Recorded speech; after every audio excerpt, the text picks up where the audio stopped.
m'y associe. J'aimerais toutefois saluer tout particulièrement, ou resaluer, puisque cela a déjà été fait par Céleste, donc deux personnes, ou on va dire une personne et un groupe de personnes. La première personne, donc, c'est le père Stanislas Kupchak, donc, qui a été salué tout à l'heure, donc monsieur le curé, et que je tenais donc à vous retransmettre tous mes vœux de bienvenue dans notre commune d'Échaud et puis dans notre communauté de paroisse. Je ne vais pas employer des mots excessifs, mais vous êtes, vous le savez, attendus, vous avez été attendus. Bon, voilà, j'avais envie d'utiliser un terme, mais qui est peut-être un petit peu excessif. En tout état de cause, vous le savez, je vous l'ai déjà dit, nous avons grand plaisir à vous accueillir sur notre terre d'Échaud, terre d'histoire, nous le savons, et terre qui a tant besoin de spiritualité également. Et nous le savons aussi d'un homme qui sera proche de nos populations, proche de ceux qui ont besoin que l'on s'occupe d'elle. Donc merci par avance de tout ce que vous allez faire. Et puis donc le groupe de personnes que je voulais saluer, donc c'est le colonel Thibaut Fritz et le major Jean Schilling, donc en tant que représentants des forces de l'ordre. Nous les citons généralement, mais nous ne nous y arrêtons pas forcément. Je tenais à le faire ce soir parce que, déjà parce que nous le savons, au niveau national, les forces de police et de gendarmerie sont sur tous les fronts, si je puis dire ainsi, sont soumis à rude épreuve. Et vous les représentez ce soir et je tenais à vous transmettre les remerciements de nos populations pour tout ce que vous faites, pour tout ce que vos collègues font, et bien sûr tout particulièrement aussi à vous, messieurs, et donc notamment à la brigade de gendarmerie de Fegersheim, avec laquelle nous avons grand plaisir à travailler, les élus, et je pense que mes collègues élus présents partageront cette reconnaissance, et je dirais la quiétude de nos communes, de nos villages, en tout cas sur le secteur que vous recouvrez. Nous vous la devons, je tenais également à le souligner. Voilà, et on peut les applaudir.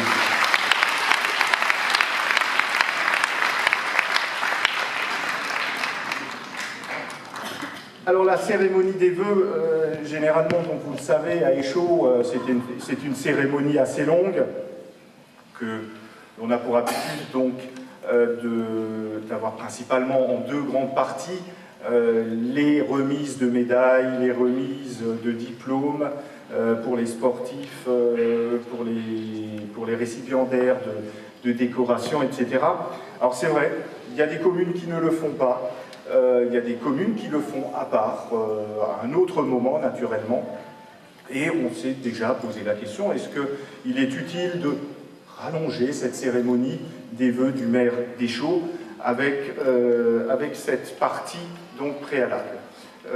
Je tenais à vous dire très clairement que si on le fait, c'est parce qu'on le veut, c'est pas parce que quelque part on doit le faire, mais c'est véritablement une volonté qui est la nôtre, de ne pas remettre les médailles aux sportifs ou aux autres méritants en cercle restreint, donc, qui forcément n'attirera que les sportifs, et nous souhaitons vraiment donner tout l'éclairage qu'ils méritent lors d'une cérémonie, lors d'une soirée telle que celle donc annuelle des vœux du maire.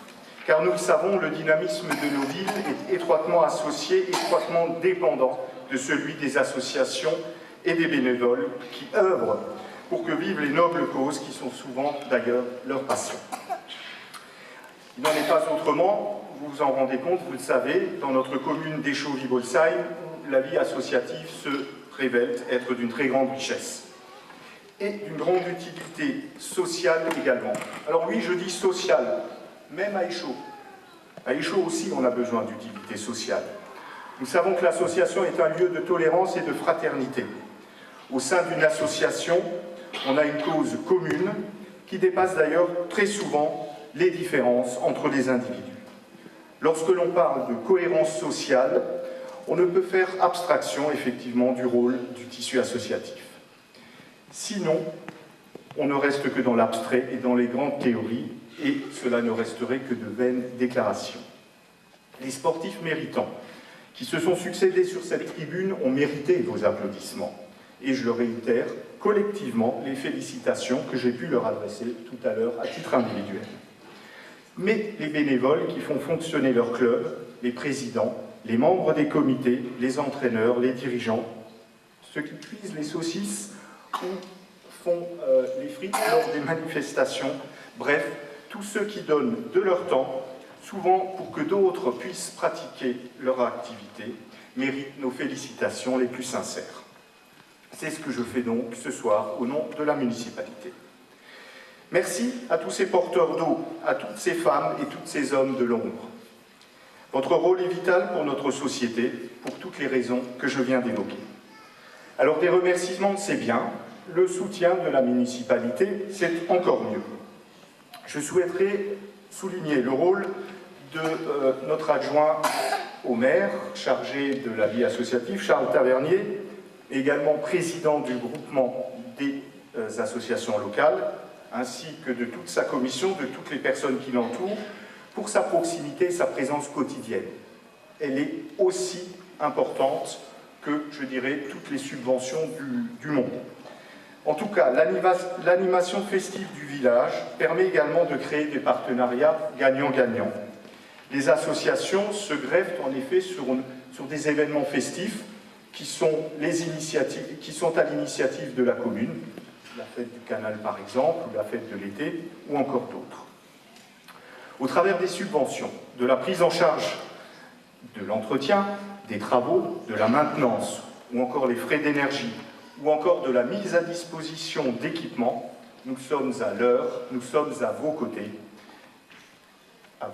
puisque le monde associatif est très présent ce soir. Et ceci est bien normal, ai-je envie de dire. Les associations d'Échauville-Volsheim disposent de moyens et d'infrastructures de bon niveau. Si cela n'est pas le cas, nous cherchons à y remédier, dans les limites évidemment de nos moyens, du raisonnable, de la logique, du bien commun, bref, dans un souci d'équité. À titre indicatif, nous sommes en train de transformer les anciens ateliers municipaux du Stoskopf pour les mettre à disposition de plusieurs associations qui, d'ailleurs, y sont déjà en partie, mais qui pourront totalement les intégrer d'ici quelques mois. Le centre Camille Claus, donc, où nous nous trouvons, et plus généralement le cœur de vie, eh bien, auront également droit à des modifications qui sont là aussi en partie, évidemment, je dirais, destinées à répondre à des besoins de nos associations. Enfin, une réflexion sur le gymnase du collège, réflexion qui est menée conjointement avec l'Eurométropole de Strasbourg et tour de table dans lequel, je l'espère, le conseil départemental viendra également, eh bien, viendrait compléter également l'amélioration de ces infrastructures.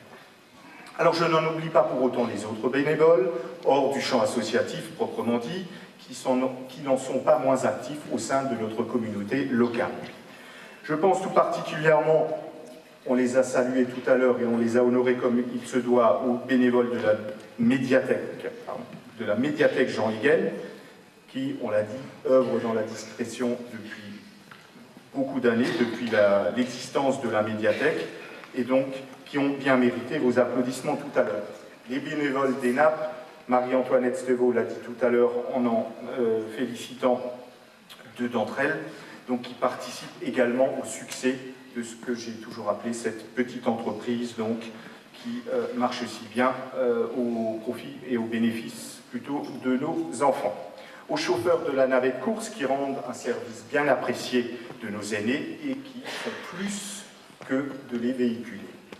À ceux qui ont fabriqué de leurs mains les décorations qui ont permis au village de s'immerger dans l'esprit Noël de cette année, à nouveau, mais également au printemps, lorsque donc, à cette période-là, nos rues, nos giratoires et nos endroits symboliques donc, sont décorés. Oui, ce sont des bénévoles qui font cela, en partenariat donc avec les services municipaux qui se chargent donc de la mise en place. Et bien sûr, je salue également toutes celles et ceux qui œuvrent, organisent avec des moyens somme toute modestes, pour faire notamment de nos fameuses médiévales, la fête médiévale, le magnifique succès populaire que nous connaissons tous les 2 ans. Et je vous donne donc rendez-vous en 2018 pour la nouvelle édition. Donc le fameux Club Med que l'on a déjà cité également, ainsi que les couturières des doigts d'antan qui donc réalisent les fameux costumes. Je n'oublie pas non plus les bénévoles du Téléthon qui, donc, nous le savons, depuis 19 ans maintenant, œuvrent avec succès et enthousiasme pour encourager la générosité des Escoviens. 250 000 € depuis que le Téléthon est à Aïchaud, effectivement, c'est impressionnant. Enfin, faut-il rappeler que le bénévolat dans notre société moderne, c'est aussi la sécurité des biens et ou des personnes. J'adresse donc chaleureusement les remerciements au nom des Escoviens à nos sapeurs-pompiers volontaires, donc de Fégarça et Méchaud, qui sont donc représentés ici par le capitaine House, je sais qu'il est là, mais je ne le vois pas dans la lumière, ainsi qu'à l'antenne d'Échaud de la protection civile. Au-delà de leur mission régalienne, ils participent à l'animation de la vie locale au travers de leur amicale ou au partenariat avec les communes et les associations de notre village. Le prix de ce que vous faites est impayable. Et tout simplement, si nous ne vous avions pas, nous ne pourrions pas le payer. C'est aussi simple que ça. Au monde associatif d'Échaud, donc, mes sincères et mérités remerciements. Et c'est donc pour cela que j'ai souhaité commencer mon allocution par ces remerciements. Merci également et surtout bravo à nos concitoyens qui décorent leur maison, appartements ou commerces, en été comme en hiver. Vous avez été applaudis également tout à l'heure, primés et félicités. Grâce à vous, on l'a dit, notre village n'est que plus beau. Mais au-delà de l'aspect esthétique, c'est aussi une démarche citoyenne dont vous êtes les promoteurs. Elle nous montre que notre environnement, c'est l'affaire de tous, pas que des ouvriers communaux. Et ça, c'est une remarque qu'il faut garder à l'esprit pour d'autres domaines. Alors l'année dernière, je disais que nous étions presque à mi-mandat. Ouais, et que les choses promises avaient été réalisées ou étaient en phase d'être lancées, en tout cas étaient dans les tuyaux. Je rappellerai succinctement, je ne vais pas refaire la liste, rassurez-vous, que nous avons, sur 5 points majeurs, agi pendant cette première moitié de mandat. Nous avons instauré une dynamique de concertation et de communication à Aïchaud. Nous avons agi pour améliorer le quotidien de toutes les générations d'Escoviens, des plus jeunes aux aînés. Nous avons établi les bases du Aïchaud de demain en matière urbanistique, avec le souci constant du respect de notre environnement. Nous avons poursuivi, j'ose dire intelligemment, c'est peut-être un petit peu prétentieux, mais en tout cas méthodiquement, le développement, l'entretien et la rénovation des équipements publics. Enfin, je l'ai dit, vous l'avez compris, nous avons soutenu et encouragé la vie associative. Nous voilà désormais résolument engagés dans la deuxième moitié de ce mandat. Alors faisons un petit peu le bilan de l'année écoulée, comme il se doit, et en même temps jetons immédiatement un regard sur l'année qui démarre, car c'est évidemment une action en cours qui ne s'arrête pas le 31 décembre pour commencer le 1er janvier de l'année suivante. Alors de ce point de vue-là, 2017 fut une année dense, vous vous en êtes rendu compte tout à l'heure au travers du film de Antoine. Alors je ne commenterai évidemment pas, pour ne pas faire de trop longs discours et pour ne pas répéter ce que vous avez vu, cette liste, surtout d'événements et de réalisations. J'aimerais simplement m'arrêter sur quelques points. Au niveau des travaux, notamment, d'importants travaux donc, ont été réalisés dans notre école élémentaire, donc ici, à Aïchaud, des travaux qui étaient bien nécessaires et qui sont donc venus dans la foulée de 2016, des travaux que nous avons réalisés dans notre école maternelle des Hirondelles. Nous avons également modernisé les systèmes d'information de notre commune, donc tout ce qui est informatique au sens large, ça a été un travail important. et lourd. Et puis aussi au niveau de la voirie, vous l'avez sans doute noté, je crois que c'est une réussite, beaucoup me l'ont dit, nous avons modifié et sécurisé le carrefour de la rue du Canal avec la rue de la Division Blindée. J'en profite pour remercier les élus qui ont été à la manœuvre sur ces sujets-là, mais aussi bien sûr sur bien d'autres que je n'ai pas cités, donc Marc Mertz et Jean-Marc Duvernay. Plus précisément, je me réjouis également que nous ayons achevé les travaux et donner ainsi à l'espace jeune l'outil de son chez-soi, qui lui permet donc d'accueillir les activités proposées. Donc l'espace jeune qui se trouve donc dans ce bâtiment, qui était l'ancien appartement, vous vous en souvenez sans doute, du concierge. Grâce notamment au soutien financier du conseil départemental et sous la houlette de Sandra Jacob, le dernier maillon de notre politique intergénérationnelle, les ados donc, est désormais pleinement opérationnel. Alors justement, en parlant d'intergénérationnel, je pense aussi à nos aînés. Cette année a vu l'inauguration de la résidence d'Ina Faust, même si l'ouverture proprement dite a donc eu lieu en septembre 2016. L'occasion de vous dire que cette structure est montée en puissance en une année. J'avoue, moi-même, je n'y croyais pas. Nous sommes maintenant à 21, 22 logements. Bon, ça peut varier d'un moment à l'autre. Il y a des départs aussi, de temps en temps, sur les 24. De sorte que, on peut le dire, lentement mais sûrement, nous nous acheminons vers un équilibre financier, ce qui est quand même aussi une bonne nouvelle. Mais au-delà des chiffres, je me réjouis surtout de la parfaite intégration de la résidence d'Ina Faust dans la vie de notre commune. Le lien intergénérationnel que nous souhaitions mettre en place fonctionne déjà. On ne peut que se réjouir de nombreux moments d'échange et de convivialité entre notamment les enfants et les aînés, ou encore du plaisir à croiser l'un de nos aînés, justement, lors de sa promenade. Des aînés qui ont pu quitter leur maison ou appartement devenu trop grand, sans avoir à quitter leur commune, ils continuent ainsi à vivre dans leur environnement familier. D'autres de nos concitoyens ont quant à eux trouvé l'opportunité de rapprocher leurs parents, dont l'éloignement devenait problématique avec l'âge. J'en profite là aussi pour remercier Chantal Lamrani, adjointe au maire en charge de la vie sociale et présidente de la résidence de l'association de gestion de la résidence. Merci Chantal. Alors au travers de cette énumération de nos actions et de nos réalisations, mais aussi des perspectives, vous le remarquez, je tiens à partager mon enthousiasme. Partager avec mes collègues élus, adjoints, conseillers municipaux délégués, conseillers municipaux. Tous ensemble, je crois que nous effectuons un travail d'équipe. C'est en tout cas le sens que j'ai voulu donner à notre action dès le début. Notre action n'est pas uniquement concentrée sur l'une ou l'autre personne. Alors forcément, il y a des locomotives dans cette équipe, c'est tout naturel. Mais l'ensemble fonctionne en cohérence, l'ensemble fonctionne en équipe et en mode participatif. Et c'est vraiment le sens que j'ai voulu donner à cette équipe municipale et j'en suis très satisfait. Je les remercie donc très sincèrement. Mais je souhaite également partager notre action avec les services municipaux. Pour ceux qui ont déjà eu l'occasion de lire mon petit édito dans la rétrospective que vous avez eue dans votre boîte aux lettres récemment, j'ai tenu déjà à les mettre en avant.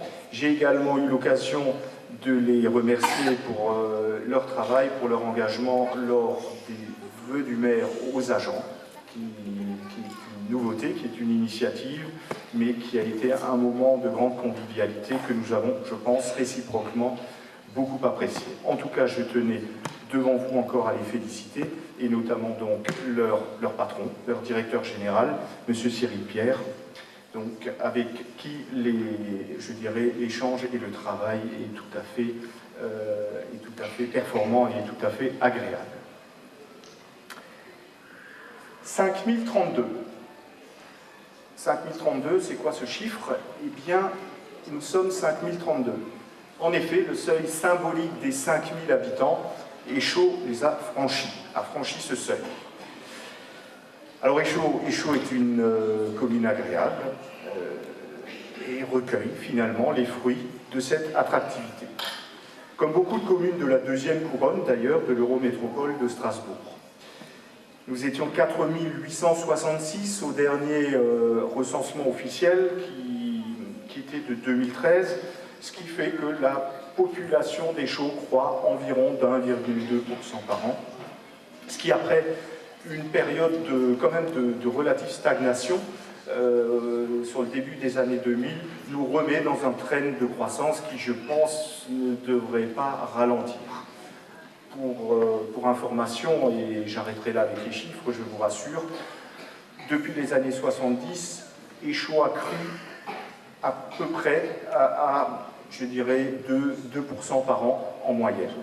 Donc, je dirais que cette croissance, elle est maintenant tout à fait normale. Nous retrouvons cette croissance démographique et, comme je l'ai dit, eh bien, cette attractivité, eh bien, en fait, elle est tout à fait, je dirais, le fruit du travail que nous réalisons certes, mais surtout et aussi du travail qui a été réalisé par les mandatures précédentes.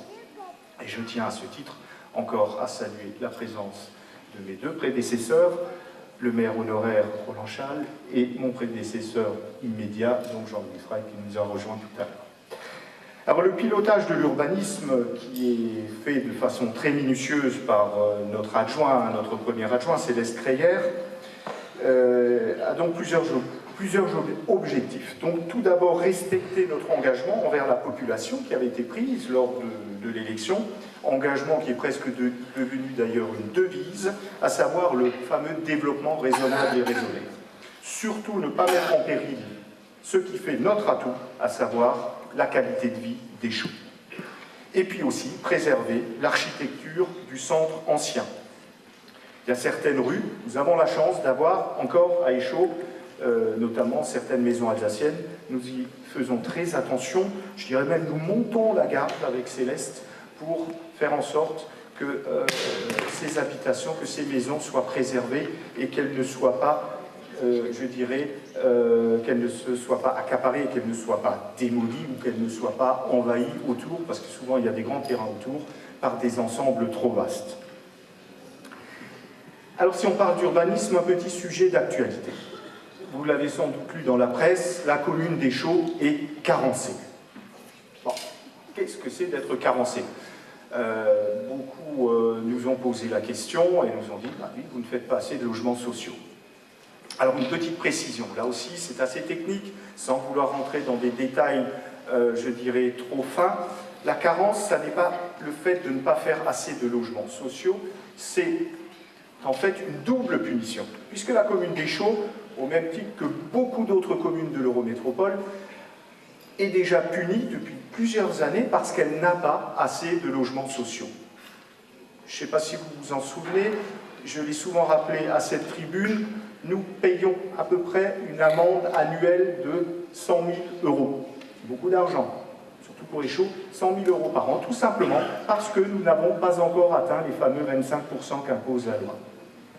Mais en plus de ça, le système machiavélique qui existe et qui a été mis en place par le législateur et donc mené avec beaucoup de rigueur par l'État, eh bien c'est que si on n'atteint pas les rattrapages sur des périodes de 3 ans, eh bien la pénalité, la punition en fait, elle est augmentée. Et donc c'est ce qui nous est arrivé. Alors évidemment nous ne sommes pas d'accord, nous allons avec l'Eurométropole, cher Yves, je pense, faire un recours contre cette décision que nous jugeons injuste, que nous considérons comme injuste, mais le fait est là. Voilà, je tenais à faire cette petite parenthèse parce qu'effectivement cela a pu peut-être perturber les uns et les autres lorsqu'ils ont lu ceci dans la presse. Que l'on soit bien d'accord, la position de la commune est de faire ce qu'il y a lieu de faire. Les logements sociaux, qui sont notamment des logements de qualité, qui sont réalisés depuis maintenant quelques années, viennent apporter des solutions à